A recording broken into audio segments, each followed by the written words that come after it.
Bonjour à tous, bonjour à toutes. Merci d'être aussi nombreux pour cette keynote Shopify. Nous étions déjà là en 2019 et c'est un vrai plaisir de vous retrouver. Moi, je suis donc Émilie Benoît-Vernet. Je suis la Country Manager France de Shopify. Et mon rôle, ainsi que celui de mes équipes, c'est d'adapter et d'accompagner le développement de Shopify en France. Aujourd'hui, on a décidé de vous faire une keynote sur le futur du commerce. Vous allez me dire, dis donc, c'est peut-être pas très novateur, mais malgré tout, l'année 2020 a bouleversé les fondamentaux du commerce de retail. Et aujourd'hui, on constate chez Shopify et dans notre écosystème de partenaires que les marques avec lesquelles on travaille sont construites sur ce qu'on pensait que 2021 serait, et pas forcément sur le 2021 actuel, qui a pris peut-être 5 ou 10 ans d'avance par rapport à ce qu'on pouvait imaginer. Donc c'est ce qu'on va parcourir ensemble aujourd'hui au travers de 5 grandes tendances. Je voulais commencer par une citation, certes en anglais, d'un auteur de science-fiction qui nous dit en gros le futur il est déjà là, il est juste inégalement partagé. Ce que ça veut dire, et ce pourquoi j'ai choisi cette citation, c'est qu'aujourd'hui, si on regarde autour de nous, on voit certaines tendances qui émergent déjà, on voit certains acteurs qui sont précurseurs et qui plantent déjà les graines de ce que sera le futur de demain. Du coup, cette boule de cristal qu'on va regarder un peu ensemble, via le prisme de Shopify, en toute modestie, je pense qu'on est assez bien placé pour vous en parler de ce futur du commerce. Shopify, c'est un acteur mondial du monde du commerce qui accompagne aujourd'hui 1 700 000 e-commerçants dans le monde, répartis dans 175 pays. Shopify, c'est une technologie canadienne qui existe depuis 15 ans. Vous avez ici des données chiffrées, le chiffre d'affaires de 3,9 milliards sur les 12 derniers mois de Shopify. Mais Shopify, au-delà de la solution technologique, c'est aussi un écosystème, un App Store, où vous allez trouver 7000 applications qui permettent de développer des fonctionnalités amenant plus de customisation ou répondant à des besoins géographiques particuliers. Pour vous donner un exemple et être très concrète, par exemple, un e-commerçant français qui veut expédier via Colissimo va trouver sur l'App Store de Shopify une application Colissimo. Mais ça se décline aussi sur tous les secteurs du marketing, de la personnalisation, des connecteurs aussi à d'autres canaux de vente. En plus des applications, il y a aussi l'écosystème des partenaires de Shopify, ceux qu'on va appeler les agences ou les développeurs qui construisent des sites pour d'autres. Ils sont plus de 46 000 aujourd'hui dans le monde à accompagner les e-commerçants Shopify.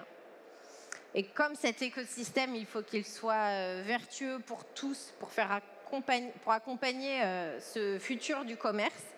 En 2020, c'est 230 millions de dollars qui ont été reversés aux développeurs d'applications qui ont des applications sur l'App Store de Shopify.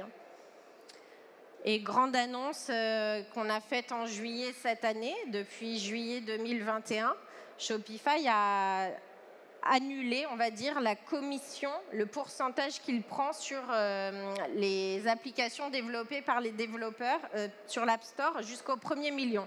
Concrètement, si vous êtes un développeur et que vous créez une application pour l'App Store de Shopify, jusqu'à votre 1er million de dollars de revenus, Shopify ne va pas ponctionner de commission pour permettre aux développeurs de réinvestir dans leurs entreprises et de bâtir ce futur du commerce. Parlons un petit peu de Shopify en France et tout d'abord même de la France. En 2020, on a connu une accélération de l'e-commerce. 75% des consommateurs français ont acheté en ligne depuis le début de la pandémie.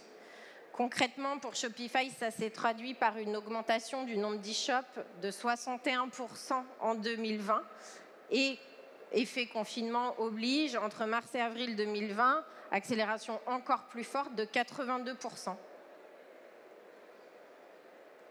Shopify en France accompagne des marques de toute taille, que ce soit un entrepreneur qui crée son modèle DNVB ou autre et qui lance sa marque, ou alors un commerçant physique qui cherche à se digitaliser, tout comme la marque dite assez mature, un retailer classique ou marque online qui souhaite développer son chiffre d'affaires, jusqu'à des grands groupes qui utilisent Shopify, comme Decathlon qui a utilisé Shopify pour lancer un site de produits reconditionnés. On a aussi un écosystème de partenaires, les réseaux sociaux, on va y revenir un peu plus loin dans la présentation, et des acteurs de la livraison, Cdiscount pour un connecteur marketplace. On s'inscrit aussi dans cet ancrage territorial avec des partenariats avec les chambres de commerce, et on soutient une association qui nous est chère, Diversity Days, qui fait la promotion de l'inclusion et de la diversité dans le numérique français. Donc voilà, ça c'était un peu le préambule avant de rentrer dans le dur. Donc les 5 tendances dont je vais vous parler aujourd'hui. La première, c'est le phygital. Quand l'expérience digitale vient s'insérer sur l'expérience physique en magasin, c'est quelque chose qu'on a déjà vu depuis pas mal d'années, mais qui aujourd'hui prend tout son sens.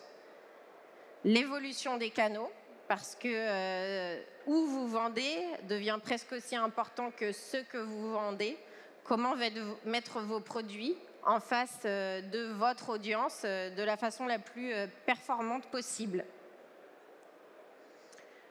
Troisième tendance, la créativité soutenue par la technologie. Autant les 2 premières tendances, elles étaient un peu axées sur le où est-ce que ça se passe. Celle-ci, c'est plutôt autour du comment. Comment faire pour que la créativité des marques soit soutenue par des infrastructures robustes et performantes. Quatrième tendance, l'inclusivité et la diversité. Nous, personnellement, nous, chez Shopify, moi, personnellement, je crois que le futur du commerce, il s'inscrit avec plus de voix, pas d'uniformité, la façon pour des marques d'exister, d'avoir un lien avec leurs clients, de fédérer des communautés autour de valeurs fortes. Et la 5e tendance, qui garantit une plus grande valeur ajoutée des produits pour les marques, là, on parlera un petit peu de crypto, de NFT, qui sont des tendances qu'on voit émerger. Donc voilà, j'espère que ce programme vous réjouit. On entre en matière avec le phygital. Donc en gros, je le disais, le phygital, c'est faire utiliser des codes du digital et les appliquer à la recette, à l'expérience en magasin. On l'a tous vécu, qu'on s'en rende compte de près ou de loin, mais ça peut commencer par le paiement sans contact, l'utilisation de QR codes dans les boutiques, tout ce qu'on va appeler le click and collect, etc. Donc, je vous annonce en anglais à nouveau, brick and mortar is not dead. Ça veut dire que le lieu de rendez-vous physique d'une marque avec ses clients n'est pas amené à disparaître. Au contraire, grâce au dispositif Phigito, si ça se dit, ça va pouvoir apporter une renaissance de l'expérience en magasin. On va pouvoir proposer des nouvelles choses et aller à la recherche d'autres métriques, si vous voulez, c'est-à-dire qu'on va voir le magasin comme un lieu qui nous en apprend beaucoup sur le client, où on va pouvoir tester des dispositifs et plus uniquement comme un endroit où on va mesurer uniquement le nombre de ventes au mètre carré. Pour illustrer mes propos, j'ai voulu vous donner des exemples de marchands français qui, chacun de leur propre façon, ont mis en place déjà ces dispositifs. La marque 900 Care, je ne sais pas si vous la connaissez, c'est une marque au départ DNVB qui propose des produits de salle de bain durables et éco-responsables. Donc 900 Care, pourquoi ? Parce que 900 secondes c'est 15 minutes et c'est le temps moyen passé par un Français dans sa salle de bain le matin et le soir. tout ça pour vous dire que 900 Care, ils ont fait une campagne de crowdfunding, ils ont réussi à fédérer une communauté et à avoir un bel engagement en ligne, mais ils ont voulu tester le dispositif de la boutique pop-up, la boutique pour aller à la rencontre de leurs clients. Une boutique dans laquelle ils font de la pédagogie sur la marque. Ils peuvent intéresser leurs clients aux différents contenants et contenus qu'ils proposent. C'est interactif et c'est ludique. Et je parlais avec le fondateur Émeric il y a quelques jours. Et il m'a dit qu'en fait, ils ont constaté dans ces boutiques, donc là en ce moment il y a une gare Montparnasse, près des zones grandes lignes, ils ont un taux de conversion en magasin de 80%, bien supérieur au taux qu'ils pourraient avoir sur le site. Eux l'expliquent par le fait qu'en magasin, il y a un échange relationnel qui se passe avec les clients, où ils peuvent vraiment exposer leur philosophie et leur concept de marque, faisant de ces clients en magasin de futurs ambassadeurs. Donc en fait, ils ont vraiment réussi à faire quelque chose d'expérientiel qui complémente leur vente en ligne et vient l'enrichir, pas du tout le cannibaliser. Ça, c'est un type de dispositif assez intéressant.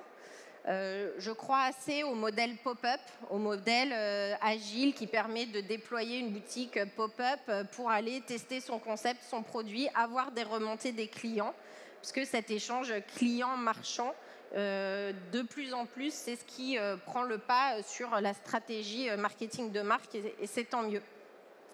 Autre exemple, un petit peu différent, mais Oh My Cream, marque de cosmétiques qui possède 20 boutiques, dont 12 à Paris et 8 en province. Donc eux, du coup, dans les boutiques, au-delà de vendre les produits, ils proposent aussi du coaching beauté. Ils vont proposer des soins en institut de beauté. Et ça permet vraiment pour eux d'avoir à la fois de conseiller les clientes, de les emmener dans une histoire de marque et d'étendre aussi leur zone de chalandise à peut-être une clientèle qui serait moins à l'aise sur le digital, plus la cliente de centre-ville qui va dans l'institut de beauté. Donc aussi des exemples intéressants qui continuent de se développer et d'ouvrir d'autres points physiques. Donc je vous le disais, auparavant, la boutique physique, c'est nombre de ventes au mètre carré. Aujourd'hui, ce qui va être intéressant de regarder via le prisme de l'implantation physique, c'est le nombre d'impressions. Est-ce que les personnes sont allées sur mon site quand ils étaient en boutique? Oui, non, qu'est-ce que ça m'apprend? Le taux de conversion, l'augmentation des ventes en ligne près des lieux où se situent les boutiques pour voir s'il y a un effet. Donc, toutes ces informations qu'on retire de la boutique physique, ça vient vraiment complémenter la stratégie omnicanal de la marque. Et c'est donc notre première tendance. Deuxième tendance, l'évolution des canaux. Ça, je pense que tout le monde aujourd'hui ne peut le nier. La vente se passe en physique ou dans une boutique en ligne, mais aussi sur une multitude d'autres formats. Ça peut aller de TikTok à la réalité augmentée. Les réseaux sociaux comme zone d'acquisition de visibilité pour les marques, voire les réseaux sociaux comme point de vente avec les Facebook Shop, TikTok Shop qui se lancent, et aussi l'utilisation de nouveaux dispositifs comme la réalité augmentée, on va y revenir. Pourquoi c'est hyper important aujourd'hui, les réseaux sociaux, pour des marques en construction et en croissance? Parce qu'on sait que la nouvelle génération, qu'on les appelle les Z, millennials ou je ne sais trop quoi, aujourd'hui, 54% achètent des marques qu'ils ont découvertes sur les réseaux sociaux. Et 28% des plus jeunes consommateurs ont même acheté en ligne sur les réseaux sociaux. Donc on comprend vraiment qu'ignorer ce comportement de consommateur pour une marque, ce serait ne pas du tout se projeter dans le futur. Exemple d'une marque qui a très bien réussi, par exemple, son intégration et sa communication réseaux sociaux avec TikTok, c'est Merci Andy. Ils étaient précurseurs sur TikTok depuis quelques années déjà et ils ont bénéficié du partenariat TikTok-Shopify pour mettre en place un pilotage de leur activité d'acquisition sur TikTok depuis leur Shopify. Autre exemple, bon ça c'est sur la réalité augmentée, c'est l'utilisation de la technologie pour des usages un peu différents. Monnier Frères propose l'achat de tenues virtuelles, mais de tenues de marque. Donc vous avez votre avatar modélisé en 3D et vous allez pouvoir lui acheter un blouson X, une casquette Y. Donc c'est surtout un produit, une innovation qui est à ce stade destinée plus à des influenceurs qui cherchent à avoir, sans payer tous les vêtements de luxe, à avoir une visualisation d'eux-mêmes dans ces vêtements. Technologiquement, au-delà du cas d'étude, technologiquement, ce que ça nous apprend, c'est que demain, on peut, en modélisation 3D, proposer des catalogues et que les gens vont pouvoir se projeter directement dans l'expérience d'achat. Les mesures du succès sur ces différents canaux, c'est le taux de conversion, le taux d'acquisition, ça reste assez classique. L'innovation, elle vient d'aller trouver le bon canal pour votre audience actuelle et surtout votre audience future souhaitée. Troisième volet, la créativité soutenue par la technologie. On le voit, on est dans un monde où la création, les créateurs, comme on les appelle, ont le vent en poupe. Mais tout ça, ce n'est possible que si derrière, il y a un socle technologique robuste et solide. Une bonne exécution dépend de la qualité de l'infrastructure technologique. Ça veut dire que demain, il faut que les créateurs et la tech s'allient ensemble pour pouvoir avancer de concert. Ça ne veut pas dire que tout le monde doit devenir un ingénieur et maîtriser toutes les technologies les plus pointues. Justement, il y a des technologies comme Shopify qui viennent vous proposer cette performance et cette rapidité et cette solidité d'exécution technologique. Petit exemple, Respire, marque que vous connaissez tous, Justine étant aussi mentor de la Paris Retail Week cette année. Ils sont passés à Qui veut être mon associé. Je ne sais pas si vous vous en souvenez, lors de la saison 1. Donc c'est une émission sur M6 en prime time. La plupart des marques qui sont venues à l'émission avec un site en ligne, les sites n'ont pas du tout tenu la montée en charge, le pic d'audience généré par les téléspectateurs d'M6 allant regarder sur leur portable pendant qu'ils regardaient la télé. Bon, le site de Respire, il n'a pas bougé, il a complètement tenu parce que ça fait partie un petit peu des forces de Shopify. C'est une infrastructure qui va pouvoir encaisser des montées en charge vraiment énormes. Imaginez le Black Friday aux US, une plateforme qui absorbe la charge de trafic et la charge de transaction. Clairement, c'est solide. Autre exemple, rapidement, parce que je vois qu'il me reste 8 minutes, ça va plus vite que ce que je pensais. With the New, une marque, une plateforme qui vend des baskets en ligne en édition limitée, des produits qui par essence sont en rupture quasi immédiate, qui génèrent aussi un engouement massif, assez instantané et rapide. Donc eux, ils ont mis en place une plateforme qui permet d'acheter ces modèles en édition limitée. Et ils ont agrégé un algorithme qui va permettre de déterminer la cote de la basket en fonction de son cours actuel sur différents revendeurs partenaires. Donc c'est vraiment comme une sorte de place de marché en temps réel. Voilà, ça c'est des innovations technologiques, ça répond à un besoin de ces fans de basket qui veulent pouvoir suivre le cours. Et en même temps, il faut que technologiquement, ça suive. Donc ces retailers qui mettent en place ces dispositifs, comment mesurent-ils le succès ? Les pics de trafic, le temps de vente, l'engagement en ligne, somme toute des métriques assez classiques. Ce qui est innovant, ce sont l'idée du créateur. Je voudrais proposer cette expérience à mon client et comment, technologiquement, je vais pouvoir le faire. Inclusion et diversité. Donc du coup, c'est vraiment dans le sens où le commerce d'aujourd'hui, on se rend compte, il redonne sa place aux indépendants, aux créateurs, aux gens qui portent des projets, qui ont envie de vendre en direct. Derrière ça, ce sont souvent des marques qui ont un fort engagement avec leur communauté et qui portent des valeurs. Voilà, un avenir où les leaders et les fondateurs du commerce du retail représentent la diversité de notre population et les causes qui leur sont chères. Je vous partage 2 exemples. Je ne sais quoi de l'influenceuse Louise Aubry, qui est dans la tendance du body positive et d'une représentation des corps tels qu'ils sont. Donc effectivement, elle fédère une grande communauté qui se retrouve dans son message, porteur de sens, qui correspond à ses valeurs, et pouvoir proposer une vente en direct qui réconcilie sa communauté et les réseaux sociaux et son site de vente en ligne. c'est aussi une tendance forte. Idem pour Comme Avant, une marque marseillaise portée par un couple, une marque de cosmétiques solides et naturels qui connaît un grand succès. Ils ont depuis ouvert 3 points de vente physiques et leur activité en ligne fonctionne très bien également. Eux, ils portent leur engagement encore plus loin puisque avec le fruit de leur travail, ils ont ouvert un fonds dédié à la reconversion de sites naturels qui cherchent à protéger la flore et la faune. Donc en fait, eux, ils emmènent leurs clients dans leur aventure et dans ce storytelling, c'est-à-dire que quand on achète un de leurs savons, c'est pas un achat entre guillemets neutre. On pense à ce qu'on fait derrière. Cette marque, elle nous parle, ses fondateurs, leurs aspirations nous correspondent. Une nouvelle façon d'échanger.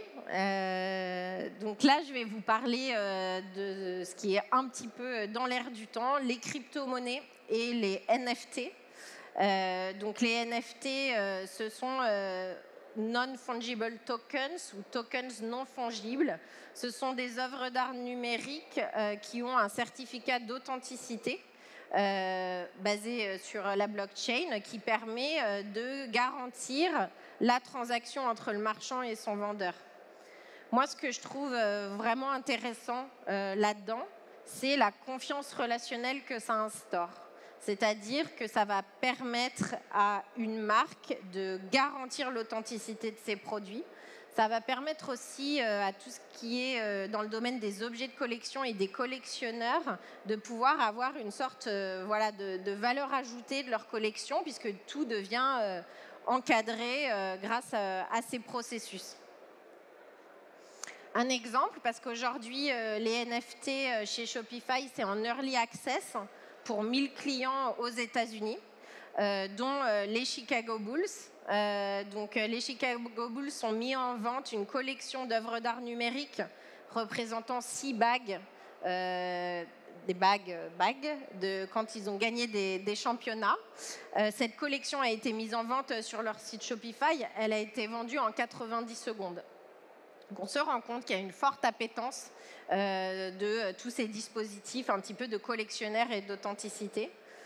Pour ce qui est de la crypto-monnaie, on a des équipes chez Shopify qui travaillent sur le sujet parce qu'on trouve que ça garantit et ça pérennise la transaction et la relation, comme je vous disais, entre le vendeur et ses acheteurs.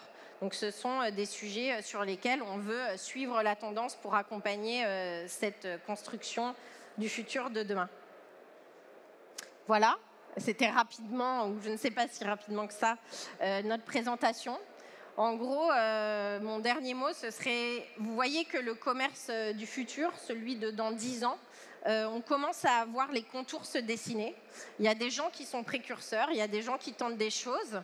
Nous, on souhaite les accompagner avec notre écosystème, avec tous nos partenaires. Donc, mon conseil, c'est rejoignez cet élan et rejoignez le futur du commerce. Voilà, merci.